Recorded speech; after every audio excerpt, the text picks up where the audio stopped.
Anda kembali menyaksikan Apa Kabar Indonesia Pagi. Kita lanjutkan dialog kita bersama dengan narasumber. Saya mau pertanyaan menggantung saya dengan Prof. Siti Zuhro. Ini kan tadi dikatakan Prabowo sedang menyamakan suara bersama dengan bawahan-bawahannya sebelum nanti dilantik dan juga bekerja begitu. Termasuk dengan pembekalan yang tadi sudah disinggung begitu.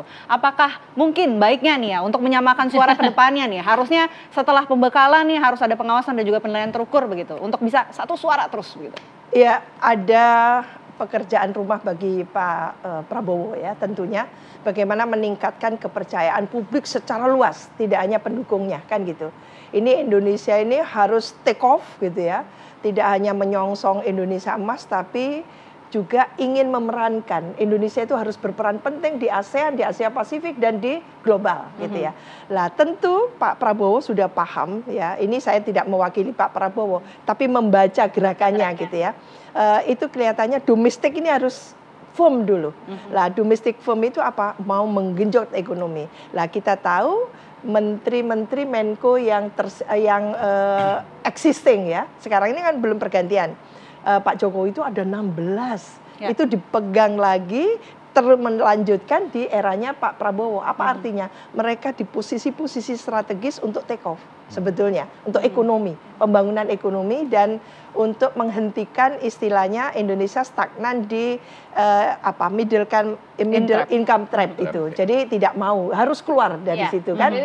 Ya kalau misalnya kita lihat kan memang nampak jelas begitu ya Pak Prabowo ini ingin tancap gas gitu ya, gaspol lah, bahkan sebelum pelantikan saja sudah ada pembekalan dan lain-lain. Tapi jadi penasaran kan nanti pada saat pelantikan pidato politiknya seperti apa Prof Wiwi? Apa yang akan disampaikan kira-kira? Bagus ini ya. Jadi pertama menegaskan kembali ya positioningnya Pak Prabowo yang punya obsesi, punya pemikiran yang visioner.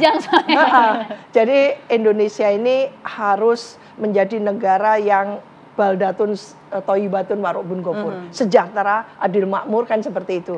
Maka nanti akan dikedepankan yang namanya makan minum gratis, bergizi untuk masyarakat, apalagi di daerah-daerah yang betul-betul masyarakatnya itu dalam konteks yang betul-betul air bersih saja tidak punya dan sebagainya. Mungkin akan diarahkan ke sana. Program gratis itu akan disampaikan. Iya. Maka kenapa mungkin otonomi daerah langsung dipantau atau diberikan instruksi dari nasional gitu ya. Karena apa? Karena semua urusan yang menjadi kewenangan daerah seolah-olah sudah ditarik dan dikelola oleh kementerian lembaga yang ada di nasional. Lah, birokrasi yang akan datang sangat-sangat besar. Ini menandakan bahwa persentase dana yang tadinya dikirim ke daerah itu akan terkurangi dengan sendirinya, Bang Eki. Karena terlalu banyak sudah ini lembaga baru, badan baru, kementerian baru gitu ya. Bahkan kementerian yang ada akan dipecah-pecah dan sebagainya. Tentu urusan-urusan daerah menjadi lebih sedikit. Itu dampaknya apa? Ketergantungan daerah kepada pusat yang luar biasa. Apakah ini sudah diantisipasi? Nah, ini panjang lagi. Mungkin kita bisa juga harus jadi lanjutkan juga kali ya.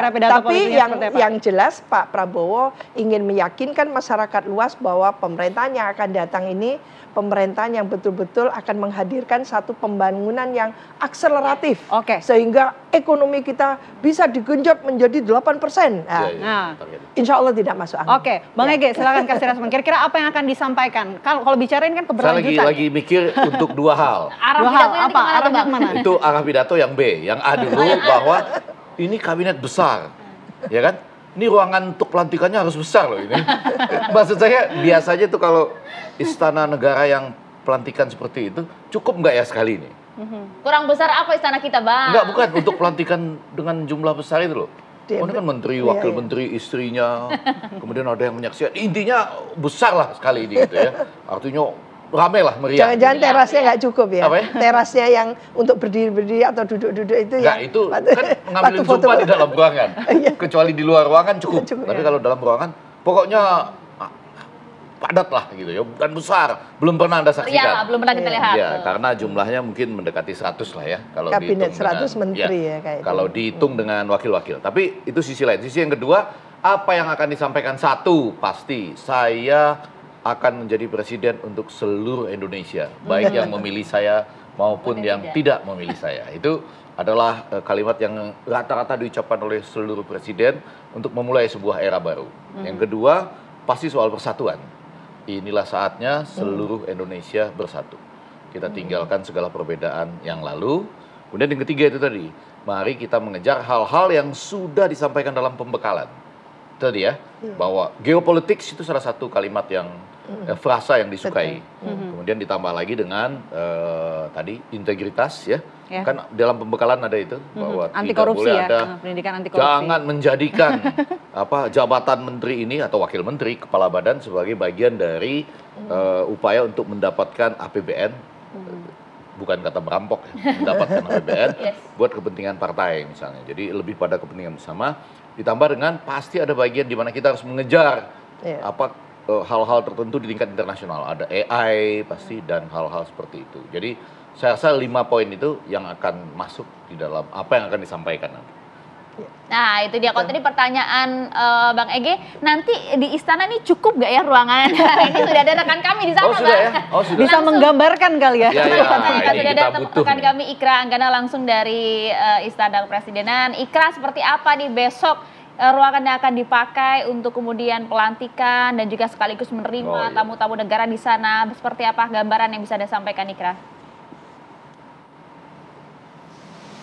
Baik, selamat pagi Maria dan juga pemirsa. Untuk gambaran yang dapat kami sampaikan kepada Anda bahwa istana ini bersolek jelang pelantikan Presiden terpilih Prabowo Subianto Gibran Rakabuming Raka. Jika kami melihat dari Jalan Medan Merdeka Utara ke arah Istana Merdeka, Ayah, ini sudah terpasang atau sudah dibangun ini 2 buah tenda. Tenda sebelah kiri dan serambi kiri maupun serambi kanan. Ini infonya dari Kaset Press, Heru Budi Hartono menyampaikan dapat menampung sekitar 1.000 masyarakat, 500 sebelah kiri, 500 sebelah kanan. Ini 1.000 masyarakat yang bisa melihat langsung upacara pisah sambut yang kabarnya nanti setelah pelantikan di gedung DPR MPR RI, ini Presiden terpilih Prabowo Subianto akan diarak-arak menuju ke Istana Pesta Rakyat, begitu ya Ayah dan juga pemirsa, menuju ke Istana Merdeka atau Istana Negara Jakarta, di mana di Istana Negara Jakarta sendiri ini akan disambut langsung oleh Presiden Joko Widodo, yang kemudian akan berlangsung prosesi upacara pisah sambut untuk menyambut Presiden terpilih Prabowo Subianto ini di sekitar lingkungan Istana Negara Jakarta. Dan pada malam harinya, ini informasi yang kami terima, ini Presiden terpilih Prabowo Subianto ini akan melangsungkan gala dinner bersama dengan sejumlah negara-negara sahabat, begitu Ayah, di mana sampai saat ini kami sudah mendapat list sedikitnya ada 35 tamu negara yang akan hadir, di mana diantaranya ini adalah tamu sekelas VVIP. Tamu sekelas VVIP ini berupa tamu utusan penting negara dan juga atau tamu negara setingkat kepala negara begitu, yang akan hadir langsung untuk bertemu dengan Presiden terpilih Prabowo Subianto di Istana Negara Jakarta. Sejumlah persiapan selain tenda-tenda juga ada, kami lihat ada rangka videotron begitu Ayah dan pemirsa. Kalau kemarin juga istana sudah bersolek seperti memperbaiki sejumlah beberapa titik yang sekiranya kurang elok gitu ya dilihat gitu, seperti keramik yang berwarna hitam ini diganti karena sudah usang gitu, jika terlihat kasat mata gitu, diganti menjadi keramik berwarna biru, dan juga pengecatan ulang dilakukan di kusen-kusen ini yang nampak dari arah pintu masuk pilar Istana Negara Jakarta. Dan selain itu juga kalau kami lihat pagi hari ini sejumlah petugas yang membawa bunga-bunga hias ini sedang mengantri untuk masuk ke Istana Negara Jakarta ini untuk melakukan prosesi hias di sekitar taman ataupun di dalam Istana Merdeka Jakarta. Sampai saat ini memang kami belum mendapatkan akses untuk masuk ke dalam karena memang sejumlah persiapan terus dilangsungkan, mulai dari persiapan dari dekorasi dan juga kebersihan lainnya yang sampai saat ini mungkin diperketat seperti itu ya, karena menjelang menyambut Presiden terpilih Prabowo Subianto dan juga Wakil Presiden terpilih Gibran Rakabuming Raka besok. Ayah. Baik, terima kasih Ikra Anggana sudah melaporkan langsung bahwa istana ini sudah bersolek ya persiapan untuk pelantikan presiden baru kita besok. Menerima para tamu-tamu negara kalau di istana kan, termasuk juga nanti proses pelantikan para menteri sekitar 21 informasinya kan ya. Ya, gimana nih? Dibahasnya nanti, kita akan melanjutkan lagi usai jeda, saat lagi tetap bersama kami di Apa Kabar Indonesia Pagi.